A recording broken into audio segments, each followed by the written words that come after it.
Current affair का एक most important topic है बलूचिस्तान अनरेस्ट या बलूचिस्तान इशू। हमारे लिए सबसे पहले इसका बैकग्राउंड जानना ज़रूरी है। बलूचिस्तान जो रकबे के लिहाज से पाकिस्तान का सबसे बड़ा सूबा है, तवील अरसे से सियासी और नस्ली बदअमनी का शिकार है। इसकी वजह यह है कि बलूचिस्तान के लोगों का कहना है कि उनके साथ नाइंसाफियाँ हो रही है और वो लोग ज़्यादा खुद मुख्तारी का मुतालबा करते हैं और कुदरती वसाइल पर कंट्रोल भी हासिल करना चाहते हैं। आज़ादी से पहले और आज़ादी के बाद, यानी 1947 से पहले और 1950 की दहाई तक, बरतानवी दौर से कबल बलूचिस्तान एक आज़ाद इलाका था जहाँ मुख्तलिफ रियासतें जैसे कि कलात, मखान और रसपीले वगैरह मौजूद थी। 1947 में पाकिस्तान के क़याम के बाद बलूचिस्तान को ज़बरदस्ती पाकिस्तान में शामिल कर दिया गया, जिस पर बलोच क़यादत ने शदीद मुज़ाहिमत की और एक आज़ाद बलूचिस्तान का मुतालबा किया। खान ऑफ कलात ने पहले आज़ादी का ऐलान किया, मगर बाद में 1948 में दबाव के तहत पाकिस्तान के साथ इल्हाक़ पर मजबूर कर दिया गया। उसके नतीजे में पाकिस्तान के खिलाफ पहली मुसल्लह बगावत हुई और उसके बाद वक्तन फ़वक्तन इंसर्जेंसी यानी कि बगावत जारी रही। 1948 में प्रिंस अब्दुल करीम की क़यादत में एक छोटे पैमाने पर बगावत की गई जो कि नाकाम हो गया। दूसरी बगावत 1958 से लेकर 1959 तक हुई जो कि वन यूनिट पॉलिसी के खिलाफ था। वन यूनिट पॉलिसी हुकूमत की तरफ से पॉलिसी था जिसमें सारे प्रोविंसेस को एक ही एडमिनिस्ट्रेटिव यूनिट में मर्ज किया गया था। ताहम इस बगावत को भी नाकाम कर दिया गया। उसके बाद 1962 से लेकर 1969 तक एक और बगावत की गई और ये बगावत सियासी महरूमी और माशी नाइंसाफ़ी के खिलाफ की गई, लेकिन फिर से वो नाकाम हो गए। उसके बाद 1973 से लेकर 1977 तक एक और बगावत हुई जिसमें बलोच कौम परस्त रहनुमाओं की बरतरफी के बाद ये बगावत शुरू हुई। कबायली सरदारों ने इस बगावत की क़यादत की और ये 21वीं सदी से पहले की सबसे बड़ी मुज़ाहिमत थी। फिर इसे भी ख़त्म किया गया। 2004 से फिर से बगावत शुरू हुई जो 2006 में नवाब अकबर बुगटी की हलाकत के बाद मज़ीद शिद्दत इख्तियार कर गई। इस वाक़े के बाद अलहदगी पसंद जज्बात में इजाफा हुआ और बलोच लिबरेशन आर्मी यानी कि BLA, बलोच लिबरेशन फ्रंट यानी BLF और दीगर अस्करियत पसंद ग्रोह सरगर्म हो गए। की इश्यूज बिहाइंड द अनरेस्ट, इस अनरेस्ट के पीछे क्या इशू है, क्या मसला है? सबसे पहला पॉइंट आता है रिसोर्स एक्सप्लॉयटेशन, यानी कि वसाइल का इस्तेहसाल या फिर उसका गलत इस्तेमाल। बलूचिस्तान मादनियात, गैस और कोयले जैसे कुदरती वसाइल से मालामाल है, मगर मकामी आबादी का मौक़िफ़ है कि इन वसाइल से उन्हें कोई फ़ायदा नहीं पहुँच रहा क्योंकि उन पर वफाकी हुकूमत का कंट्रोल है। नेक्स्ट पॉइंट आता है लैक ऑफ डेवलपमेंट, यानी तरक्की की कमी। बलूचिस्तान पाकिस्तान की मईशत में अहम किरदार अदा करता है लेकिन खुद बुनियादी सहूलियात से महरूम है।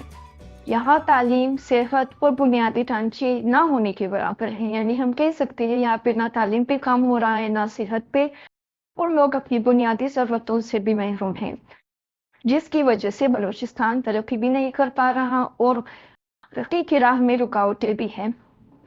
नेक्स्ट पॉइंट है पॉलिटिकल सेपरेशन, यानी कि सियासी दबाव। बलूचिस्तान के लोगों का कहना है कि बलूच कौम परस्त तहरीकों को अक्सर दबाया गया है और सियासी रहनुमाओं को जिलावत में गिरफ्तार या नज़रबंद किया जाता रहा है।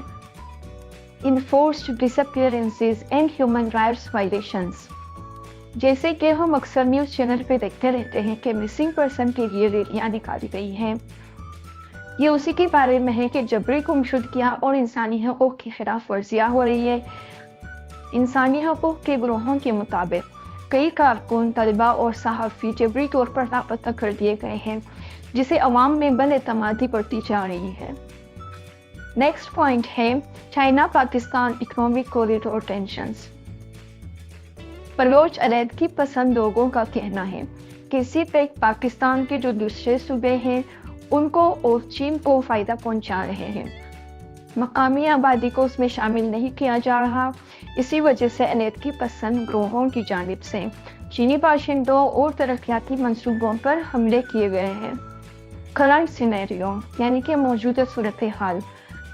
26 अगस्त 2024 को जब नवाब अकबर खान बुगटी की हलाकत की 18वीं बरसी थी, इस मौके पर बलोच लिबरेशन आर्मी ने मुतअद्दिद हमले किए।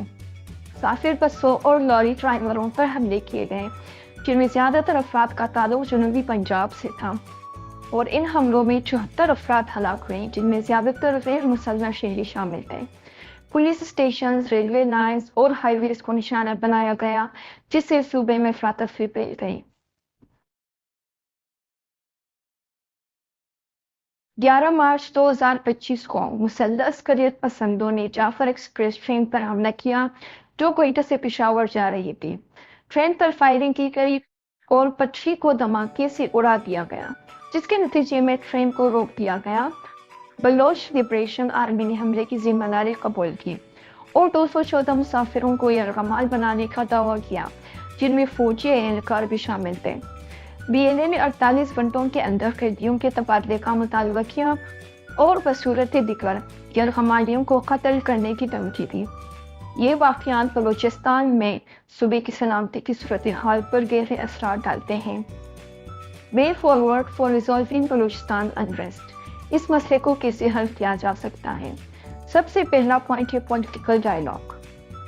बलोच रहनुमाओं से बातचीत की जाए, मुज़ाहिमत कारों के लिए आम मुआफ़िक़ का ऐलान किया जाए और बलूचिस्तान को खुद मुख्तारी दी जाए ताकि उनके मसाइल हल हो सकें। इकोनॉमिक डेवलपमेंट या माशी तरक्की, वसाइल की मुनसिफाना तकसीम को यकीनी बनाया जाए, सड़कें, स्कूल, अस्पताल में सरमायाकारी की जाए और मकामी अफराद के लिए रोज़गार के मौक़े पैदा किए जाएँ ताकि मुस्करियत पसंदी की तरफ माइल न हो।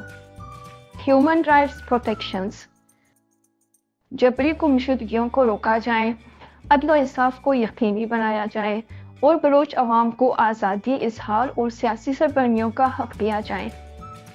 सिक्योरिटी स्ट्रेटजी, फौजी ऑपरेशंस के बजाय इंटेलिजेंस पर मबनी कार्रवाइयों को तरजीह दी जाए, सरहदों की हिफाजत मजबूत की जाए और अस्करियत पसंदों को हथियार डालने और कौमी दायरे में शामिल होने के मौके फराहम किए जाए। इंटीग्रेशन एंड रिप्रेजेंटेशन, बलोच अवाम को कौमी सियासत में ज़्यादा से ज़्यादा नुमाइंदगी दी जाए, तालीम के मौके बढ़ाए जाए और उनकी सकाफत, ज़ुबान और शिनाख्त को तस्लीम किया जाए ताकि वो खुद को पाकिस्तान का बराबर का शहरी महसूस करें। एक पायदार और पुरअमन हल के लिए ज़रूरी है कि एक मुतवाज़न हिकमत अमली अपनाई जाए जो सियासी, मुआशी और सिक्योरिटी इक़दाम को यकजा करे। अब हम आते हैं इसकी कंक्लूजन की तरफ। बलूचिस्तान में एक देरपा हल के लिए ज़रूरी है कि सियासी मुज़ाकरात किए जाएँ, माशी तरक्की को फ़रोग़ दिया जाए और इंसानी हक़ूक़ का एहतराम किया जाए। अगर एक जामे हिकमत अमली ना अपनाई गई तो बलूचिस्तान में बदअमनी जारी रहेगी, जो पाकिस्तान की कौमी सलामती और तरक्की के लिए एक बड़ा चैलेंज बनी रहेगी।